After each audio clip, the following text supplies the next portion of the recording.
Este problema es muy interesante, ¿no? Porque lo que nos pone hace hincapié es en la capacidad tan alta que tienen de proliferar las bacterias. Entonces, fijaros, de una acabamos en esto. Y he escogido este número, el 63 ciclos, porque tiene relación con una historia, ¿no? La historia de cómo se inventó el ajedrez.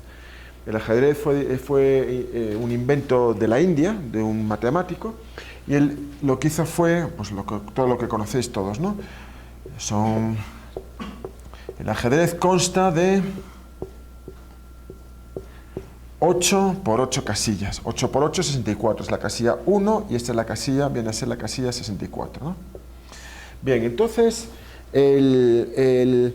os lo cuento con una historia porque cuando las cosas se cuentan con una historia se quedan, ¿no? Y la historia es muy interesante.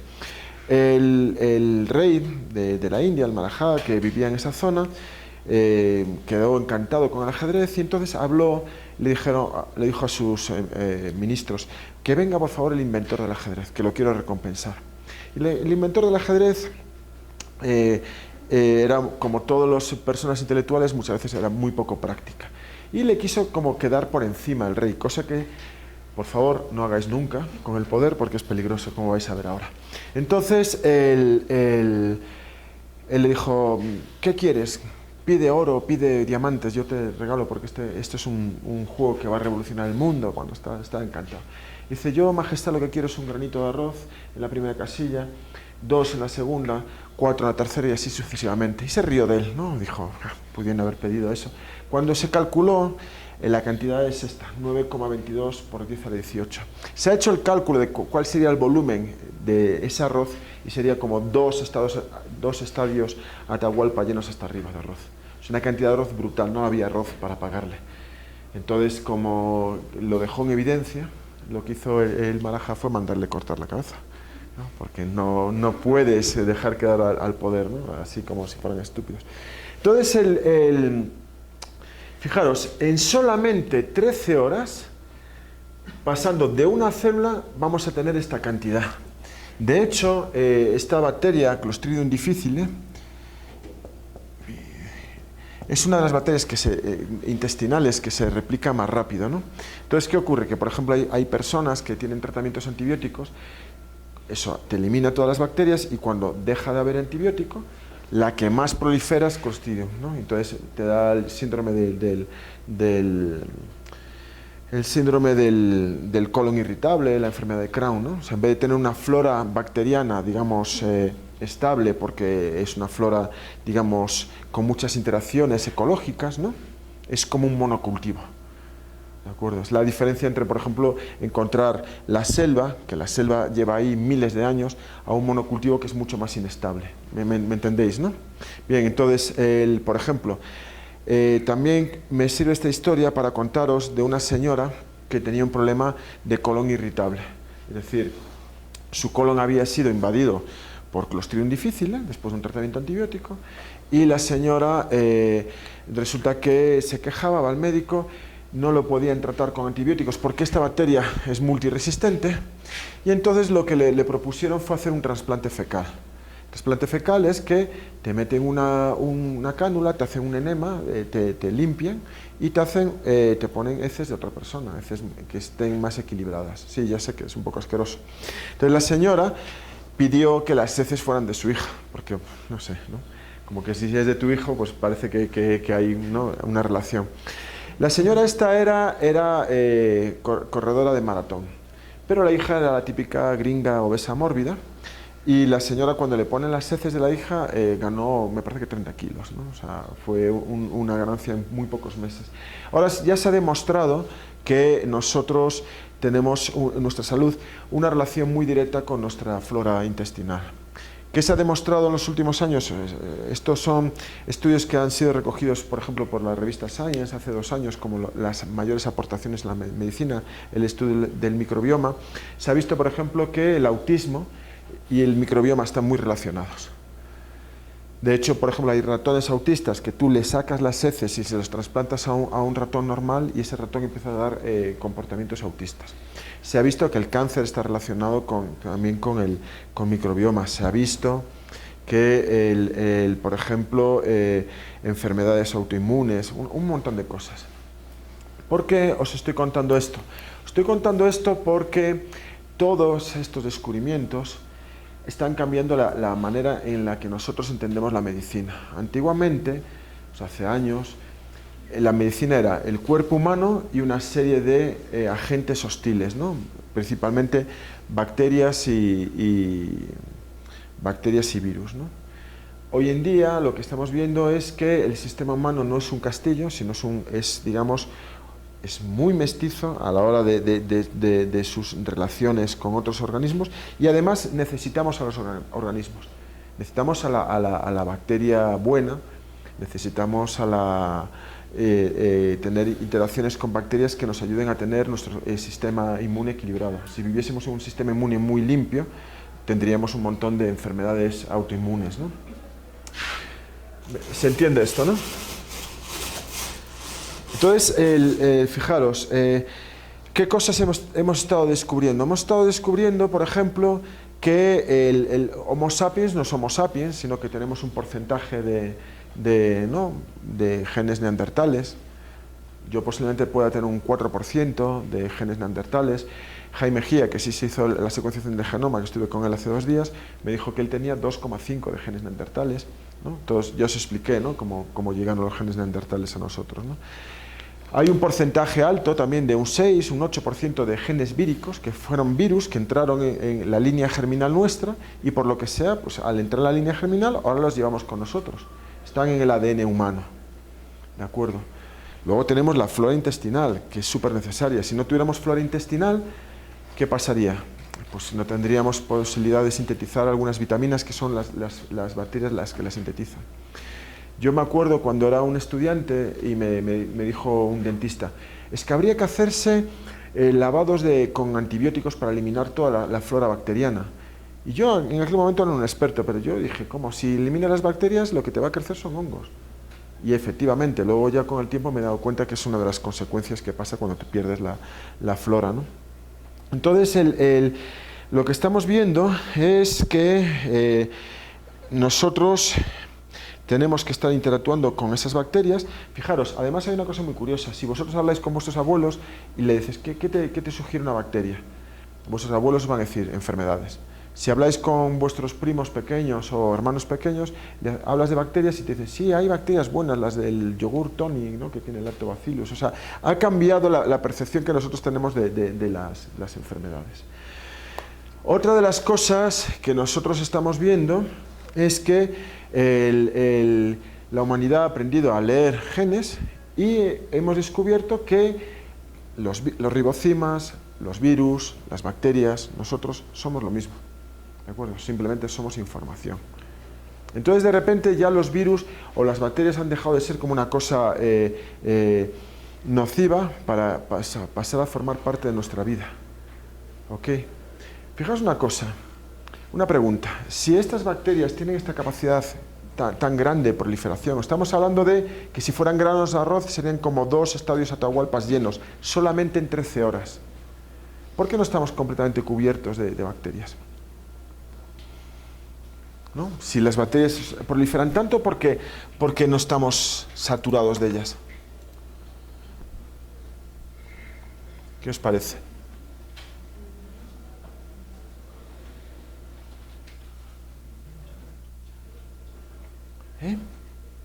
No hay un... Bien, porque por cada bacteria hay 10 virus antibacterianos. O sea, las bacterias que son organismos que... Hay 2 tipos, 2 grandes familias. Hago pausa para que toméis nota, ¿de acuerdo? Que os veo pasivos. Hay 2 grandes familias de bacterias. Las arqueobacterias, que son las bacterias antiguas, arqueo es antiguo, y las eubacterias. Eu significa verdaderas. ¿Por qué son verdaderas? Porque son las que tienen contacto con nosotros. Las arqueobacterias, como vamos a ver ahora cuando se explica un poco la teoría endosimbiótica, son bacterias que viven en el fondo del mar, de los lagos, que viven en sitios anaerobios, sin oxígeno, ¿de acuerdo? Y, por supuesto, ¿qué un sitio anaerobio tenemos en nuestro cuerpo? Los intestinos, ¿no? Y están ahí, ¿no? Las arqueobacterias no tienen péptidoglicano, tienen también un pequeño así citoesqueleto, lo mismo que la célula eucariota, porque es nuestro antepasado. Y las eubacterias, las gram positivas y las gram negativas, tienen una malla de péptidoglicano, porque están a presión, ¿de acuerdo? La malla de péptidoglicano de las gram negativas es más pequeña. Y ojo, una diferencia también entre gram positivas y gram negativas es que la gram negativa tiene doble membrana. Okay. Entonces, vamos a ver que estas, a diferencia de las arqueobacterias,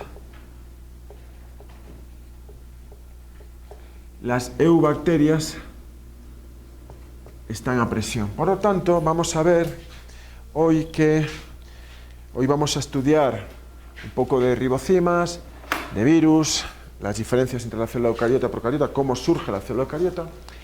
Y quería enseñaros aquí que los virus va a haber de dos tipos, básicamente. Los virus que se llaman fagos, dejadme que borre aquí. Los fagos o bacteriófagos,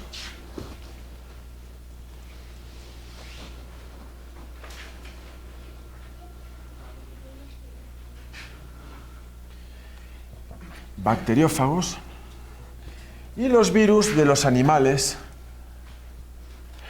Entonces, acordaros, nosotros tenemos una célula eucariota que es mucho más grande que las bacterias. ¿Os acordáis? Tiene un núcleo, las bacterias no tienen núcleo. Hoy lo que vamos a ver en la clase de hoy es que esta bacteria, que es más compleja que esta, surge de la simbiosis de esas dos células. ¿De acuerdo? Vamos a verlo más tarde. Entonces, las eucariotas, eu significa verdadero, cario significa núcleo, no tienen presión interna y por lo tanto entran de esta manera, haciendo invaginaciones. Viene un virus, el virus tiene estas espículas, ¿no?, que funcionan como una llave y van a encontrar un receptor apropiado. Esto que os estoy diciendo de la llave y el receptor es importante porque explica, por ejemplo, por qué si tenemos un perro que tiene gripe, no nos contagia la gripe. Porque el virus, esto es humano, vamos a poner un H de humano, y este vamos a poner una P de perro. El perro va a tener unas espículas distintas y nosotros no vamos a tener receptor para estas espículas, ¿de acuerdo? Entonces, esto cuando entra en contacto con el receptor, lo que hace la célula es invaginarlo. Y de esa manera el virus entra dentro de la célula. ¿Okay? Bien. Entonces, fijaros, los virus se dividen entre los virus, los fagos y los humanos. Los humanos, como los de perro, los de cualquier mamífero, fijaros que son muy parecidos a estos, pero estos son un poquito más complejos. ¿Por qué? Porque los bacteriófagos no pueden entrar lo mismo que entran los virus en las células eucariotas. Como están a presión, estos virus tienen una adaptación que son las espículas, son como las patas de un mosco, ¿lo veis? Entonces, ahora imaginémonos que esto es una bacteria, aquí se va a poner las patitas del bacteriófago. Y lo que va a ocurrir es que este tallo se va a contraer. Y al contraer va a inyectar el ADN para que el ADN se replique dentro de la bacteria. ¿De acuerdo? Es así, porque la bacteria está a presión.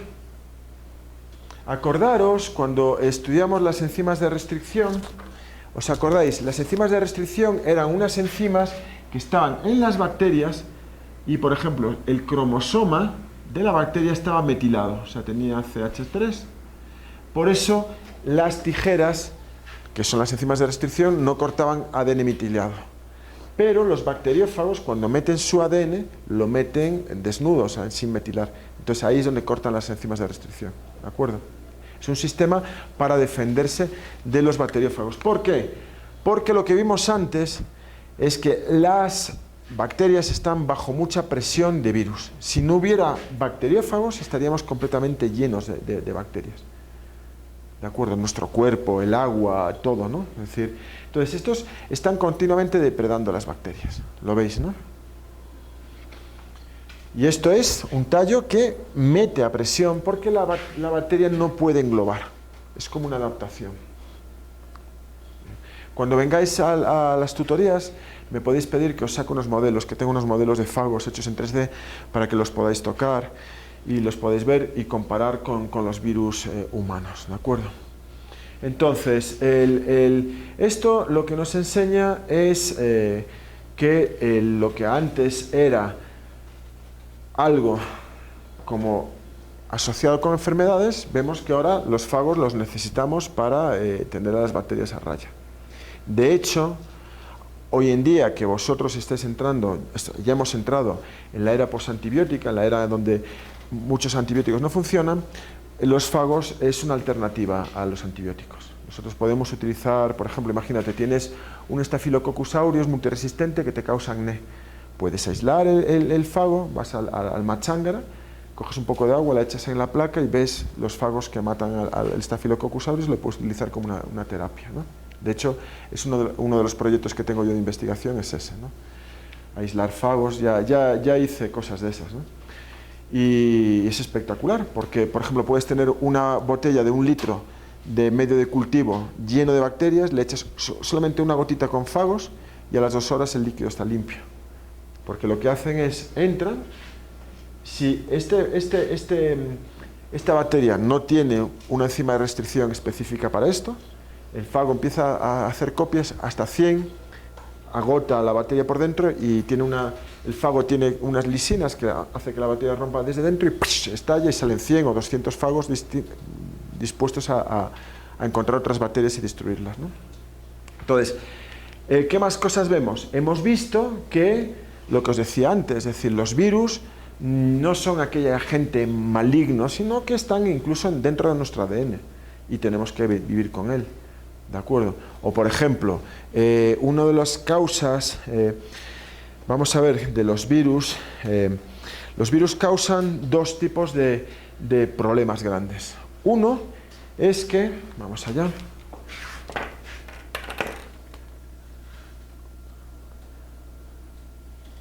fijaos, vamos a poner esto. Virus, ay, dejadme que borre, puedo borrar, ¿no? Virus hay de 2 tipos, básicamente. Hemos visto que hay los virus de bacterias, ¿no?, con esa adaptación, y los virus de mamífero, por ejemplo, que tienen este estilo de vida, ¿no? Bien. Pero si atendemos a la forma en que se comportan, vamos a tener virus líticos, como estos que están aquí, los rotavirus, el rinovirus, que es el del catarro, ¿no?, la rubeola, la influenza, la polio, la rabia, y virus que salen por gemación, o virus, por ejemplo, como el del papiloma, que insertan, o los herpes, que se insertan su ADN en nuestro ADN. Podemos llamarlos lisogénicos.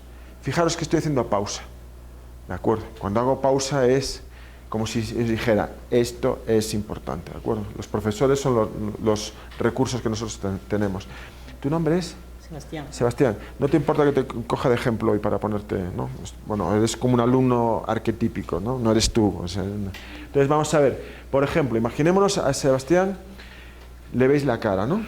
Tiene el cutis bien, ¿no? Déjame verte ese cutis ahí. O sea, ese cutis no tiene nada porque Sebastián todavía está relajado. Pero imaginémonos que yo, no, la tomo con Sebastián. Vas a probar, no vas a ser nunca médico, mi asignatura no la vas a probar nunca. Sebastián, eres un desastre, has nacido para fracasar. Bueno, lo buleo, ¿no? Mal plan, ¿no? Lo que pasa es que todos nosotros tenemos virus en nuestras neuronas, ¿de acuerdo? Entonces, voy a pintaros cómo sería el cerebro de Sebastián. O sea, sería esto, ¿no? Una cosa así, el típico cerebro. Entonces, aquí hay una neurona que tiene en su ADN en su ADN de la neurona, aquí metido el virus del herpes. Entonces, el virus detecta que el bicho, o sea, Sebastián, porque el herpes no te quiere, o sea, es decir, yo te llamo Sebastián porque eres alumno mío y te aprecio y esas cosas, pero el virus no. Entonces, el virus dice, este cabrón se va a morir. Entonces, ¿qué es lo que tiene que hacer un virus que tiene es obviamente un patógeno? Entonces, se reprime, sale y va a meterse en una vesícula. Esa vesícula le va a poner dos patitas, ya lo veremos cuando estudiemos citoesqueleto, y va a ir caminando por el axón, por las fibras de actina, hasta la sinapsis, y ahí el virus va a empezar a replicar, ¿dónde? En los labios de Sebastián. Entonces crea el típico herpes labial, ¿no? Entonces tú a lo mejor, yo qué sé, te viene, yo qué sé, tu abuela, le das un beso o estás bebiendo una biela, se la pasas a tus compañeros y el virus le da el chance de replicarse en otros individuos, ¿no? Quien dice el virus del herpes labial, hablamos también, por ejemplo, del papiloma, del virus genital, ¿no? Cuando tienes sexo sin protección, puede venir el virus y ¿cómo te puede provocar ese virus un cáncer? Vamos a ver, imaginémonos, mira ahí, bien, imaginémonos que esto es el epitelio de la vagina de una mujer, que entra el virus aquí. Y el virus va a meter su ADN dentro del núcleo. ¿Y qué es lo que va a pasar? Fijaros, esto es muy interesante porque, ¿qué ocurre? El virus y nuestro ADN tienen el mismo código. Somos todos lo mismo, somos mundo ARN. Cuando el ARN construyó el código genético, en los ribocimas, ¿os acordáis? Que ahora vamos a ver un pequeño video. Eso, somos descendientes de esos ribocimas. Hoy en día, obviamente, esos ribocimas han dado lugar a protovirus, que ahora vamos a explicar cómo el protovirus perdió el ribosoma y se pasó a virus, y tiene que ver siempre con la selección natural.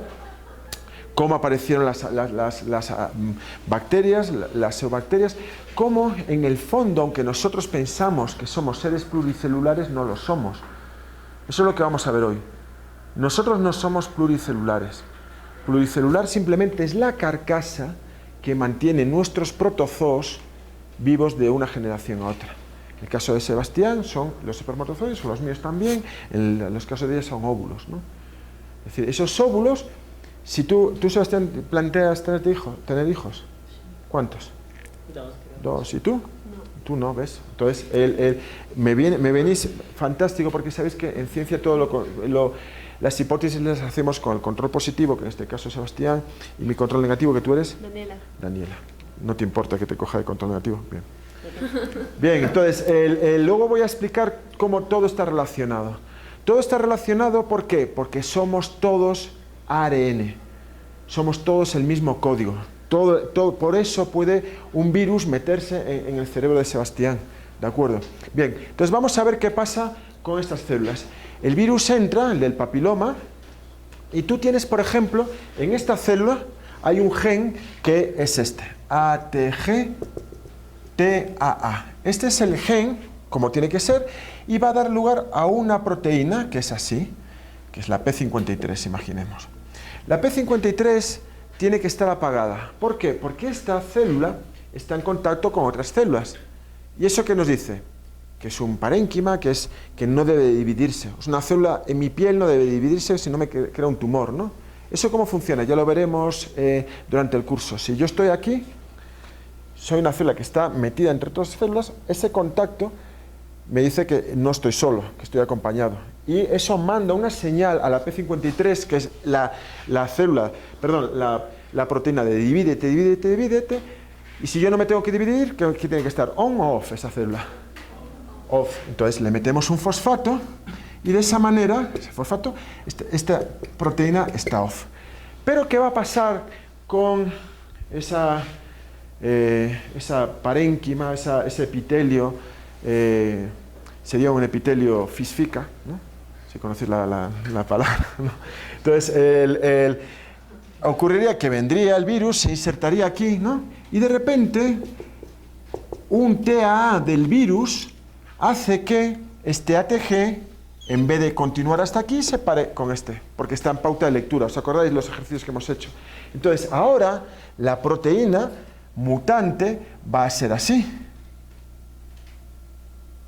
Le falta este trozo y no se le puede poner el fosfato. ¿Y qué hace la proteína? Está on permanentemente. Y esto va a hacer que esta célula crezca y que genere un tumor. ¿De acuerdo? Por eso es importante tomar precauciones, porque la gente muchas veces piensa, no, ya el SIDA es una enfermedad crónica, me despreocupo, no, o sea, no solamente es el SIDA, ¿no? ¿Okay? Bien, entonces, los virus pueden causar cáncer, ¿no? Es una de las principales causas de cáncer. Ahora, los virus también presentan un problema, que es la aparición de los supervirus, de las pandemias.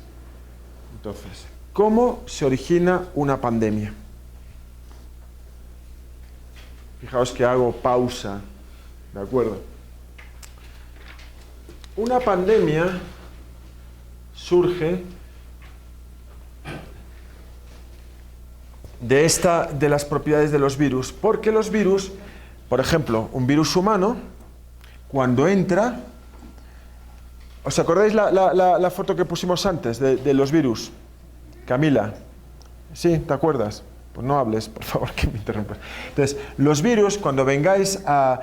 Traje aquí a esta clase aquel virus que agitaba y se ensamblaba. Bueno, pues eso, ¿os acordáis? Los capsómeros, ¿por qué se unían? Porque tenían cargas positivas, negativas y enfrentadas las complementarias, ¿no? Negativo, positivo, positivo, negativo. Cuando el virus entra en el compartimento, lo vamos a ver cuando veamos tráfico de membranas dentro de 3 semanas, estos compartimentos se acidifican. Al acidificarse, ¿qué le pasa a los protones? ¿Aumentan o disminuyen? Aumenta, ¿de acuerdo? Entonces, los protones al aumentar van a hacer que estas cargas negativas se pongan positivas. Si todos los capsómeros tienen aminoácidos positivos, ¿qué van a hacer? Se van a desnudar.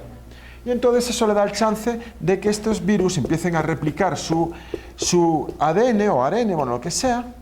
Y os acordáis, este ARN va a unirse a unos ribosomas y va a empezar a producir capsómeros. Y los capsómeros, lo mismo que hicimos cuando agitamos, se arman y van a meter, vamos a poner, voy a pintar los virus así redondos, aunque son así icosaédricos y tal, vamos a pintarlos redondos. Van a estar los 4 genes que necesita. Por ejemplo, la gripe son 8 genes, pero yo le pongo 4 simplemente para hacerlo más sencillo. Y estos van a salir por gemación y vamos a tener el virus, ¿no? Control capa, así. Pero ¿qué pasa cuando tenemos pandemias? Cuando tenemos pandemias, cuando os dicen gripe aviar, ¿de dónde viene la gripe aviar? ¿Qué creéis? ¿De Alemania o por ejemplo, de China? De China, normalmente vienen del sudeste asiático. ¿Por qué? Porque allí hay gente muy pobre que vive en la misma casa, en la misma habitación con animales domésticos. ¿De acuerdo? Entonces, por ejemplo, Saramago, un premio Nobel portugués, contaba de sus abuelos que eran tan pobres que cuidaban cerditos y los metían en cama con ellos en invierno porque no podían permitirse el lujo de que se murieran de frío. Entonces, si tú estás con gripe y el cerdito que tienes al lado también tiene gripe, puede ser que cuando entre el virus humano, vamos a ampliar un poquito esto, cuando entre el virus humano, con este receptor, ¿veis, no? El virus humano, entre colateralmente, vamos a pintarlo en rojo, un virus de cerdo. El virus de cerdo no entró abriendo el receptor porque no tiene receptor, pero han entrado los dos al mismo tiempo, porque hay mucha carga viral, ¿no? Bien, entonces ahora hacen lo mismo, el virus se libera, copia y de repente, cuando se encapsida, puede pasar esto. Y ahora este virus va a tener, fijaros, este es el gen que va a dar lugar a la llave para entrar, es un virus de cerdo, pero tiene la llave para entrar en las células humanas. Esto es lo que causa una pandemia. Esta pandemia que está aquí, ahora os voy a explicar, causó 100 millones de muertes en 1918. ¿De acuerdo? Y los modelos matemáticos dicen que vosotros, cuando seáis médicos, os va a tocar lidiar una pandemia. Y vais a estar en el Baca Ortiz, en el Metropolitano, en esos hospitales, con un montón de gente con enfermedades. Porque vais a ser médicos. Yo no, ¿de acuerdo? ¿Yo qué es lo que voy a hacer? Yo voy a tener una finca de 5 hectáreas y al que me entre en la finca le pego un tiro. Dices tú, qué cabrón. No, yo lo que estoy haciendo es evitando que el virus se transmita. En el fondo estoy haciendo una labor higiénica, ¿no? Obviamente voy a matar al tipo, pero es que yo no soy médico, no lo tengo por qué curar, ¿de acuerdo? Esa es la diferencia. He ahí una de las razones por las que yo no he estudiado medicina. No he estudiado medicina porque soy un apóstol del egoísmo, como luego os voy a demostrar.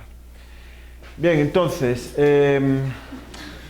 este trabajo, esto ya hemos visto esta gráfica sale en todos los congresos de epidemiología, es la evolución de las muertes por enfermedades infecciosas, es decir, muertes evitables, en los Estados Unidos desde 1900 hasta el año 2000. Entonces, fijaros, esta gráfica siempre merece la pena verla porque hay una disminución muy drástica. ¿La veis, no? ¿A qué es debido esto? De pasar de 800 muertos a 200, ¿no? En solamente 50 años. Bien, cuando hablamos de esto, fijaros, pongámoslo en una escala ecuatoriana. Ibarra tiene 200.000 habitantes. Si son los muertos en 1900 por enfermedades infecciosas, ¿cuántos se morirían en Ibarra en 1900 si tuviéramos la misma tasa de mortalidad? Es que hay que entender las gráficas, ¿eh? Por eso siempre hay que hacer preguntas. Si estos son los muertos por cada 100.000 habitantes y la ciudad de Ibarra tiene 200.000 habitantes, en 1900 ¿cuántos se morirían en Ibarra? 1.600, ahí Sebastián. Son 1.600 entierros, ¿de acuerdo? O sea, que tú tenías todos los días entierros en Ibarra. Y de repente, gracias a dos cosas, es la vacuna y echarle cloro al agua potable. De repente pasa de 800 a 200. O sea, la mayor parte o sea, las 3/4 partes de las muertes de enfermedades infecciosas simplemente es por higiene y vacunas. Sí, dime. Profe, la bacteria, digamos, en las pandemias se fue eliminando...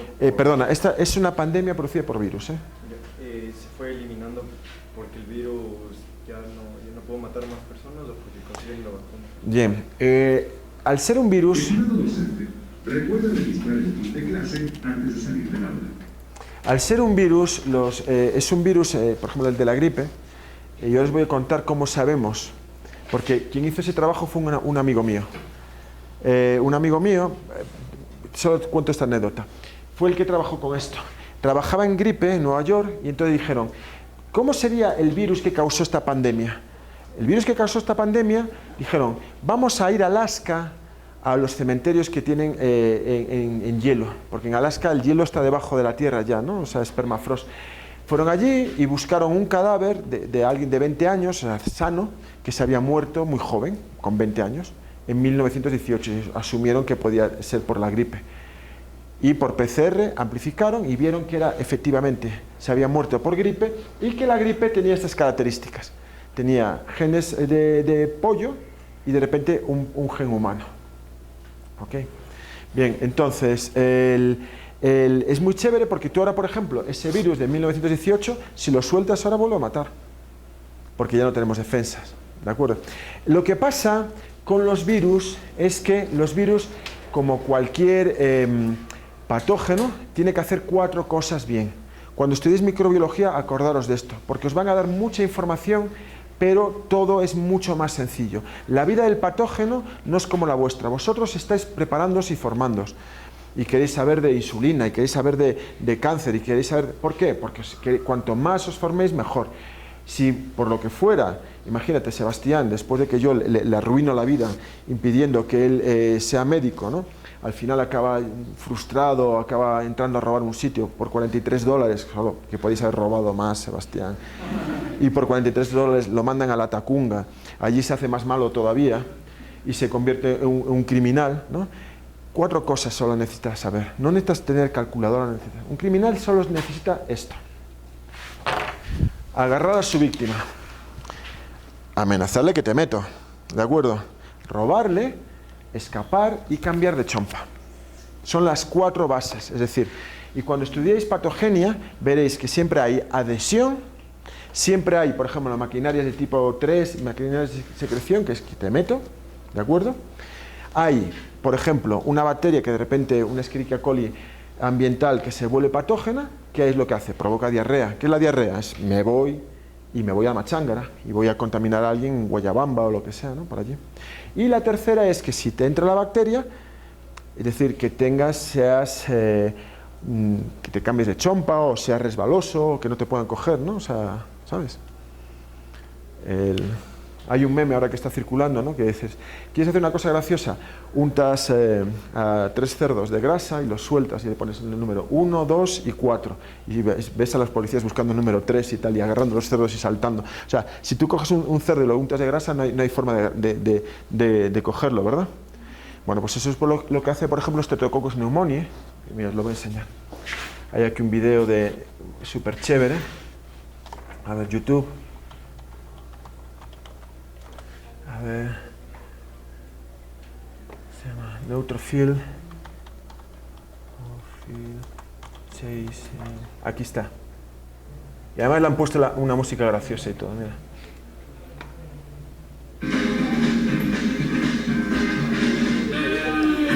Eso es un neutrófilo y la bacteria.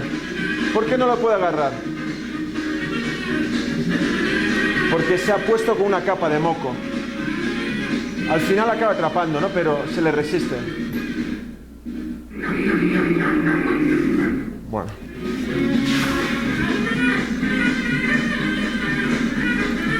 Entonces, a lo que vamos. Es decir, esas 4 cosas, ¿no? Y de hecho... ¿Qué? ¿Alguien me iba a preguntar algo? Bien, entonces, lo que me preguntabas tú, ¿qué era? ¿Cuál era tu pregunta? Que si la bacteria, bueno, en este caso virus, se murió porque ya no podían matar más personas o... Bien, en el caso de la gripe, como la gripe es ARN, sabéis que el soporte es peor que el ADN, ¿no? Y se cometen muchas mutaciones. Entonces, cuando viene una gripe muy fuerte, al cabo de unas semanas, de repente la gripe no es tan fuerte. ¿Por qué? Porque los virus lo que les importa es transmitirse, ¿de acuerdo? O sea, es decir, si yo, por ejemplo, para robarle a Daniela, tú tienes celular, ¿no? Sí. Para robarle el celular a Daniela, la cuchillo, le saco los ojos, le echo sal, la barbarizo, ¿eso es bueno para mí como delincuente? No, porque causa alarma social y todo el mundo pondría mucho empeño. Si yo a ella le digo, mira qué cara, le pego así, ¡pah!, ya me llevo el celular, nadie me va a buscar, porque es una más a la que le han robado el celular, ¿de acuerdo? Pero si yo ahora cojo, le abro un canal, saco las tripas, bueno, esto va a estar en YouTube, no sé qué profesor se va a pensar que soy, ¿no? Pero le abro un canal, hago una carnicería, toda la policía de Quito se dedica a buscarme, porque crea alarma social. Y con los virus pasa lo mismo, ¿no? Entonces, el virus lo único que quiere es cojo, no causarle mucho daño para coger el siguiente, Entonces, los virus hay una selección favoreciendo a aquel que se transmite más. Lo tenéis muy claro, por ejemplo, con el tema del ébola. El ébola es un virus de mono que empezó a infectar a una serie de gente que se quedaron sin comida y empezaron a comer monos. Y entonces, el ébola al principio era 100% letal y no era un problema. ¿Por qué? Porque cuando se infectaban, les sangraban los ojos, tenían unas hemorragias, y los de la aldea de al lado, cuando veían un tipo andando así, con la sangre, hacían lo que hago yo, es decir, le disparaban, le tiraban algo para cortar la transmisión. Cuando empezaron a aparecer mutaciones en el virus del ébola, y el ébola fue menos letal, es decir, ya no mataba al 100%, sino mataba al 70%, ahí ya es un problema. Porque te viene gente, sale gente de la aldea infectada, y tú no lo detectas y le das chance de transmitir. Lo que pasa con la gripe es esa, que con el paso del tiempo se vuelve más civilizada. O sea, esto yo siempre utilizo una analogía, es decir, si yo ahora voy a una fiesta, ¿no? Imagínate, yo voy a una fiesta a Cumbayá y de repente salgo con una chompa que no es la mía, ¿no? Todo el mundo ha bebido, salgo con una chompa que no es la mía y de repente hago así y veo, ¡wow!, unas llaves de un Ferrari. Yo nunca condujo un Ferrari. O sea, yo tengo unas llaves de un Ferrari y tal, por la noche hago, uy, me meto en el Ferrari. Y ahí me veis por la Simón Bolívar a 200, lo que es el Ferrari. Y luego no me contento con eso, o sea, lo llevo un descampado y me dedico a hacer trompos. ¿Por qué? Porque el Ferrari no es mío y lo disfruto, ¿de acuerdo? O sea, veo un chapa tumbado y ¡ay! Salto, o sea, lo destrozo, pero es decir, con el tiempo, claro, o sea, lo que haces es seleccionar aquellos virus o aquellas bacterias que sean más capaces de transmitirse porque lo que le interesa a un parásito. Entonces, ¿qué dos cosas causan problemas en la interacción de los virus con humanos? Pandemias y que causa cáncer, ¿de acuerdo? Pero al mismo tiempo estamos viendo que, por ejemplo, los bacteriófagos son los que mantienen a las bacterias a raya, ¿de acuerdo? Fijaos cómo nuestro conocimiento de la biología es más rico ahora. Antes decíamos, no, somos un castillo y ellos son los... No, ahora estamos viendo que las relaciones son más complejas. No podemos estar eliminando todas las bacterias, ¿de acuerdo? ¿Sí? Entonces, fijaros, hay una cosa que también de lo que hemos hablado de las bacterias intestinales, que tenemos que sacarnos el sombrero ante los mayores. ¿Qué dicen los mayores? Somos lo que comemos, ¿de acuerdo? Entonces, fijaros una cosa, si la flora intestinal es muy importante, ¿no? ¿Por qué comemos cosas que destruyen la flora intestinal? La mayor parte de la comida procesada, o sea, cuando vosotros, por ejemplo, vais a comer unas salchipapas, en las papas, ¿qué hacemos? Cogemos, porque yo también lo hago, cojo la mayonesa y a chorro, ¿no? Y, no, claro, y muchas veces pides más, ¿no? Pero, vale, ¿por qué esa mayonesa no se pudre? Es mayonesa. Si tú haces mayonesa en casa y no la metes en el frigorífico, al día siguiente, si la tomas, ¿por qué esa mayonesa está ahí, por ejemplo, en manta y esas cosas ahí al sol y no se estropea? ¿Qué? Le echan, claro, dióxido de titanio. Pero es que eso te lo estás comiendo y te está variando la flora intestinal. Entonces, obviamente, comer comida fresca y no procesada es algo bueno para nuestra salud. Todavía no se sabe porque no te mueres por comer mayonesa, todos sabemos que no nos morimos, pero nos está afectando, ¿de acuerdo? Nos estamos entendiendo la biología de manera... Entonces, vamos a ver, ¿de dónde salen los virus? ¿Os acordáis?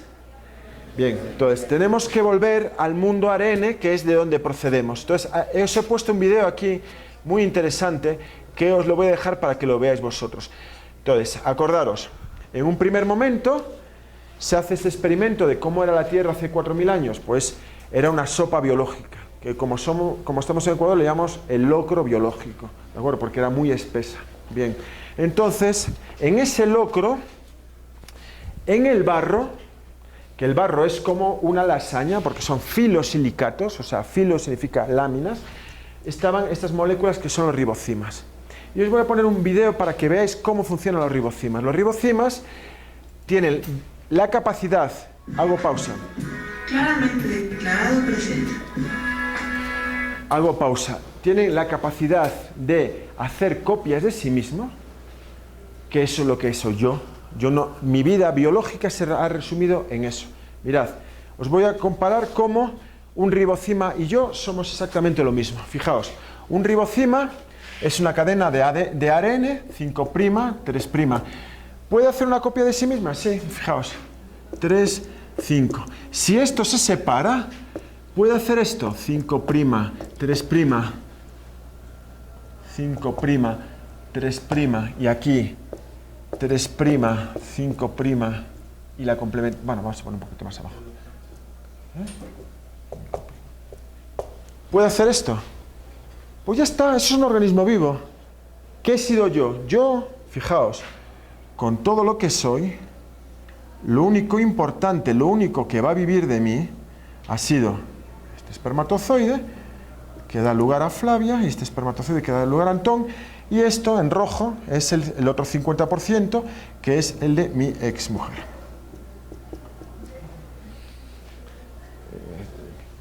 Es igual que esto, ¿de acuerdo? ¿Lo veis? Hay una parte que todavía no se sabe de la biología. Entendemos cómo llegamos desde un ribocima a un ser humano porque la respuesta nos lo da la teoría de la evolución. Pero hay una cosa que no sabemos y es cómo gestionamos la hijoputez y el egoísmo. Bien. Cuando esto forma un óvulo, vamos a poner aquí a Antón a los pocos, digamos, horas, ¿no? de la gestación. Mi hijo ahora tiene 14 años, ya mide 1,90. porque mi background genético, o sea, cogí un buen background genético para ser. Todo el mundo lo sabe, ¿no? Físicamente espectacular, los otros, bueno, ya, otros factores no estoy tan contento, ¿no?, del resultado, pero bueno. Hay un momento en que estas células de aquí, fijaros, Daniela, atiende a esto, por favor. Esto es importante. Deciden ser las sexuales. Cuando esto ocurre, estas van a tener un chance de pasar a la siguiente generación. Las que son somáticas son cadáver. Entonces, fijaros, mi abuelo, una persona, estuvo en Brasil, ¿no? Y hasta que lo echaron. Lo echaron porque él se marchó por honrado. Le dijeron, o te haces diputado o te vas. Y él no quería hacerse diputado porque le implicaba faltar a una serie de principios y se marchó. Bueno, cuando mi abuelo estaba allí, vio en la selva unos monos escapar de un incendio. Y como los monos no podían nadar, hicieron una cadena de 5 monos. Y entonces se empezaron a balancear. Saltó el primer mono, bien. El cuarto mono saltó, cayó en la orilla en el agua, pero bueno, llegó a otra. Y los otros 3 ya no saltaron porque no tenían chance. ¿De acuerdo? Entonces, fijaros, de los 5 monos de Sebastián, 2 está planeando que se salven. Daniela, por lo que sea, ha decidido que no. ¿Quién te ha convencido a ti de eso? Es muy interesante porque todos estos principios aplican también a las sociedades, ¿no? El otro día mi hija me mandó un video de un japonés que se casó con un holograma, con una muñeca. Y salía allí, está en internet, pone eso. Y japonés se casa con un holograma. Y sale el tipo allí, que tú lo ves, y dice, no, es que a mí me hicieron bullying, era una chica que me hizo bullying, por eso yo nunca he estado con chicas y me he casado con esta muñeca y tal. ¿Sabes cuánto pagó por la boda? $19.000. Esos $19.000 fue al bolsillo de alguno mucho más inteligente que él, que seguro que tiene hijos. ¿De acuerdo? Amigos. O sea, porque tú, cuando te quedas aquí, pasas. Cuando convences a un montón de tontos que no pasen, son los que van a ser el soporte para ti. ¿De acuerdo? Entonces, de tus 5 monos, los 5 se van a morir. Daniela, porque no le estás poniendo lo ves, ¿no? Luego sí que discutimos de eso a nivel social y todo, o sea, porque eso es importante. O sea, eso es lo que mantiene la línea de la vida, ¿no? Ok. Te cuenta, además, Daniela, bueno, va a hacer más presión, no te importa, ¿no? Va. Tú tienes 2 padres, 4 abuelos, 8 bisabuelos, triabuelos tienes 16, tetrabuelos 32, pentabuelos tienes 64. Toda esa gente tuvo un encuentro con su background genético, no fallaron el día de la cita, y todo eso conduce hacia ti. Entonces, ahora tú, de repente, cuando dices, no quiero tener, estás comportándote a nivel social como una célula somática, que estás favoreciendo que otra gente. ¿Yo por qué te cuento esto? Yo te cuento esto porque eres mi alumna, ¿de acuerdo? Ok. Si yo fuera realmente un hijo de puta, yo os diría, no tengas hijos, porque así es más espacio para los míos. ¿De acuerdo? Entonces yo estoy dando el chance porque soy vuestro profesor y tal, para que entendáis biológicamente cómo funciona esto. Entonces, vamos a ver cómo funciona un ribocima. Sigue grabando, ¿no, Mike? Sí. Mirad, esto lo pongo porque es un video de la National Science Foundation, que es una asociación de divulgación gringa, y de la NASA. ¿Ok? O sea, esto, ¿por qué es importante? Porque siempre que cogemos algo de internet tenemos que chequear la fuente. ¿De acuerdo? No vale la página de la prima de la coja. ¿Ok? Vale. ¿Qué es la hipótesis del mundo de ARN? Venga, vamos a ir más al centro aquí. Si retrocedieras en el tiempo, A ver, vamos aquí. es la que actualmente requiere más investigación, ya que desconocemos cómo ocurre este proceso en condiciones naturales.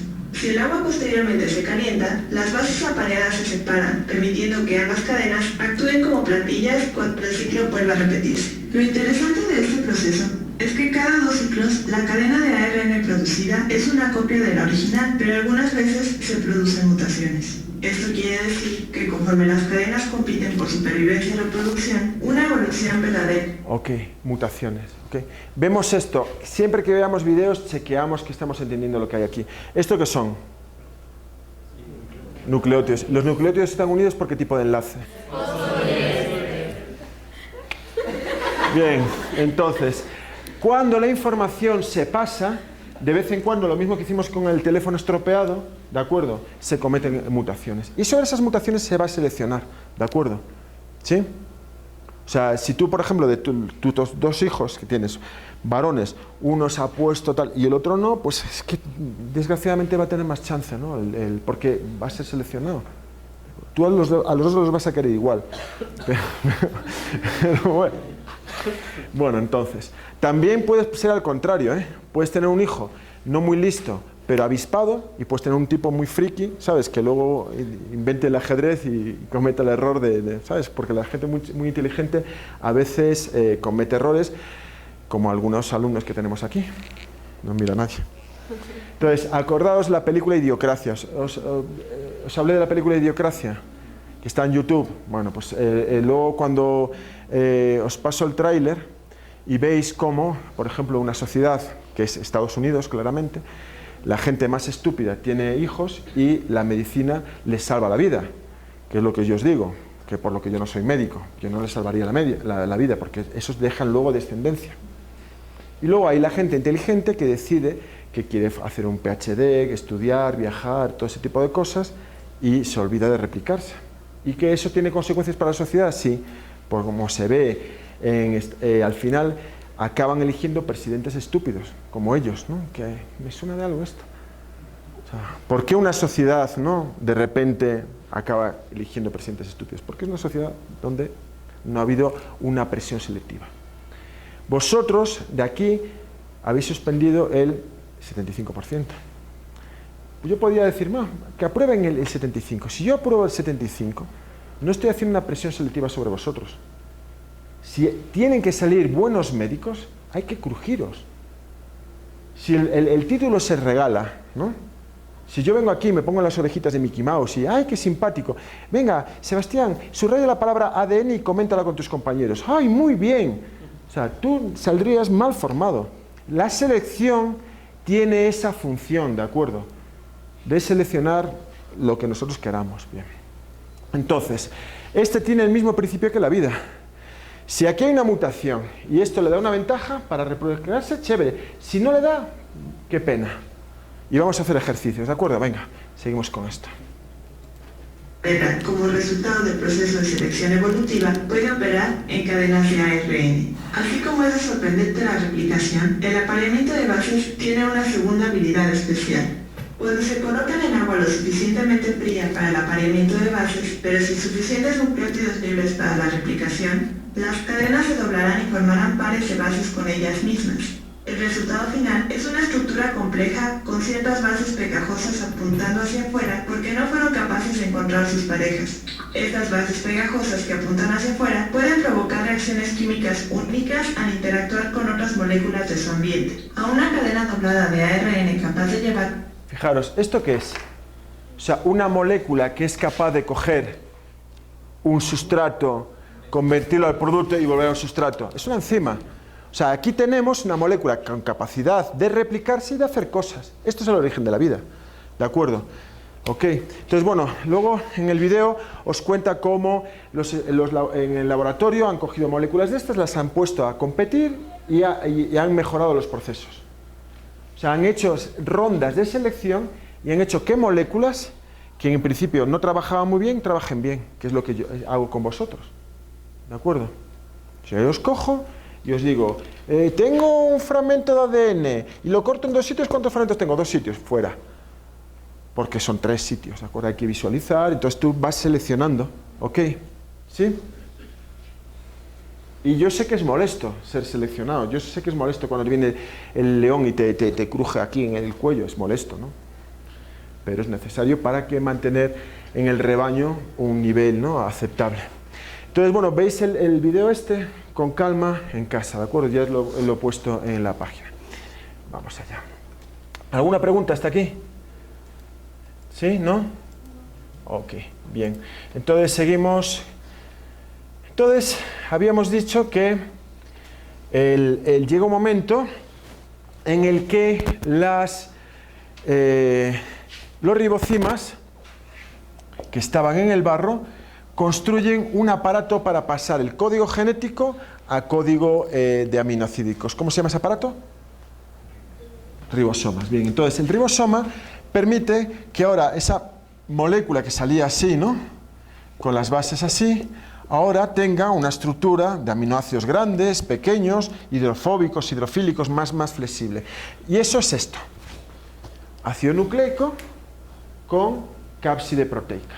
Entonces, todos los virus tienen esta estructura. Luego, cuando nosotros vemos la clasificación de virus, vemos lo siguiente, vemos que la clasificación es más compleja. O sea, tenemos virus que son de ARN, la mayor parte de las familias son ARN. ¿Por qué? Porque fue la primera molécula, ¿de acuerdo? Lo mismo que si nosotros vemos tipos morfológicos humanos, vemos que en África los humanos son mucho más diversos que en el resto del planeta.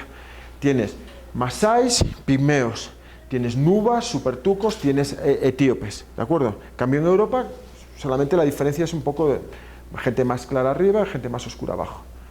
¿Ok? Bien.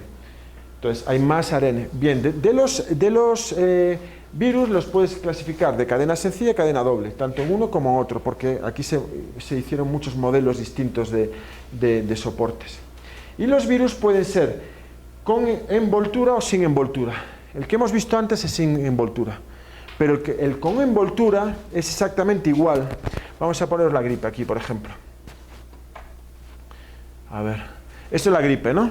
Entonces, la gripe tiene el ADN o ARN, bueno, en el caso de la gripe es ARN, la cubierta de proteínas, y como estos virus salen de la célula así, ¿no?, se llevan parte de la membrana, y por eso se dice que son virus con envoltura. Pero el esquema siempre es el mismo, ¿de acuerdo? Son ácidos nucleicos, tanto ADN como ARN, dependiendo del momento de la evolución donde se hayan formado. Y estos ahora carecen de ribosomas. Pero hubo un momento donde, cuando salen del barro, que los virus se llamaban protovirus. Y tenían la cápside proteica, perdón, así, chas, tenían los ácidos nucleicos y ribosoma, ¿ok? Pero en ese momento ocurrió una desgracia, una catástrofe, que aparecieron ácidos nucleicos que, en vez de tener cápside, que les obliga a desnudarse y les obliga, ¿no?, y eso es incómodo, ¿no? Imagínate que yo, por ejemplo, hiciera como los virus, ¿no? Yo cogiera mi material genético y lo echara a la pista del bungalow, y Sebastián también, y de repente me sale, ¿no?, o sea, un niño con ese aspecto, pero y digo, este se parece a Sebastián, ¿esto qué es? ¿Esto qué es? ¿No? ¿Por qué? Porque ha habido recombinaciones como las que pasan con las pandemias. Cuando apareció esto,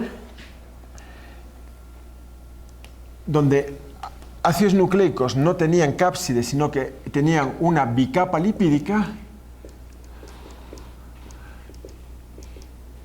esto nunca expone al ADN al exterior, ¿de acuerdo? Es muy chévere si veis, por ejemplo, esos videos de gente que hace macropompas, ¿no?, de jabón. Yo eso lo hacía con mis hijos, ¿no? O sea, cogía una pompa de jabón muy grande. ¿Sabes cómo se hacen las pompas grandes de jabón? ¿No?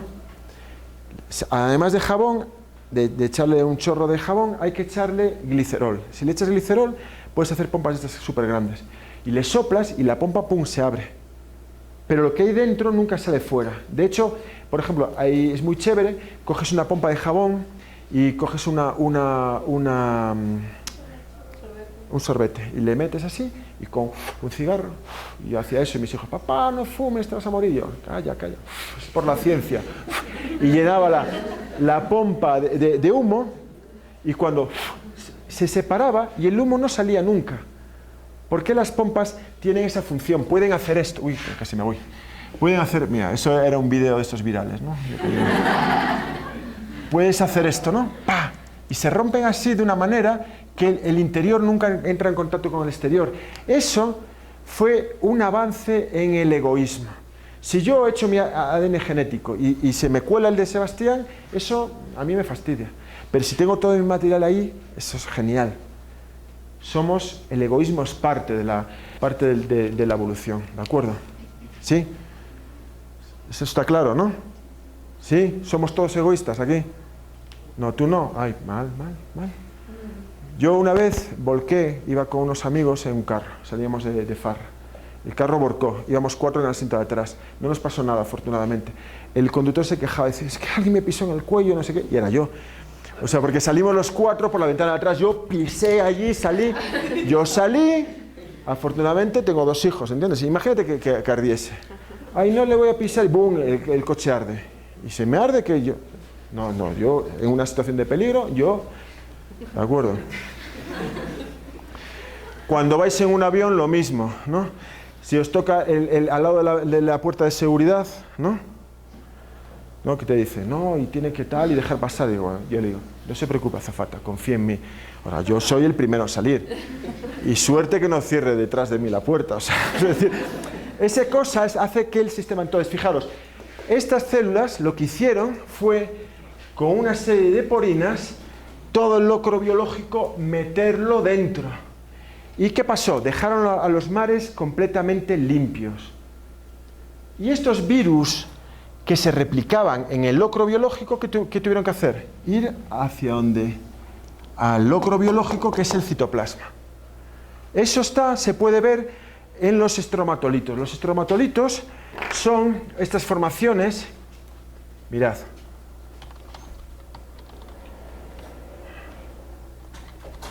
los estromatolitos se encuentran en Australia, ¿no? En muchas playas. Son como formaciones de sarro, ¿no? El sarro, cuando tú tienes un perro, ¿no? Que tiene ahí, no se lava los dientes, veis que tiene como una capa. Esas son bacterias que van echando como un moco y se ponen más bacterias, van creando varias capas. Estos son capas y capas y capas de bacterias. De ese momento donde apareció la primera bacteria, la primera arqueobacteria, ¿de acuerdo? Y entonces crecían aprovechando todo lo que había, todas esas moléculas del locro biológico. Y los protovirus no les quedó más remedio que entrar dentro de esas membranas a recuperar lo que era suyo. Entonces, tomar nota que vamos a hacer un ejercicio. Tenemos un protovirus de 60.000 bases, ¿ok? Y le vamos a llamar el protovirus A. Y el protovirus A tiene un mutante B que ha perdido 20.000 bases, o sea, 40.000 bases. Entonces, imaginémonos lo siguiente, imaginémonos que, ¿no? Aquí imaginémonos, fijaos, hacemos siempre un dibujo para visualizarlo. 1 y este va a ser 60.000, ¿no? Bueno, este cromosoma tiene un ORI en el centro que va a crear una horquilla de replicación con 2 puntos de crecimiento, ¿de acuerdo? Entonces, si en aquel momento la ADN polimerasa 3 era poco procesiva, poco rápida, y hacía la ADN pol 3, polimerizaba 1000 bases por minuto, ¿cuánto tiempo tarda este protovirus A en replicarse? ¿Y cuánto tiempo tarda B, que solamente tiene 40.000? Tiene así, 40.000.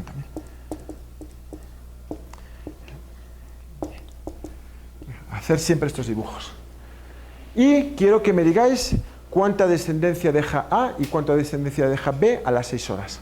Venga, trabajando todos. ¿Qué 2 propiedades tiene la replicación? Perfecto, gracias chicos. Entonces, es bidireccional. Va la polimerasa no a copiar los 60.000, sino 30.000 y 30.000, ¿de acuerdo? Al mismo tiempo, ¿de acuerdo? Y esto lo mismo. 20.000 y 20.000. Si va a 1000,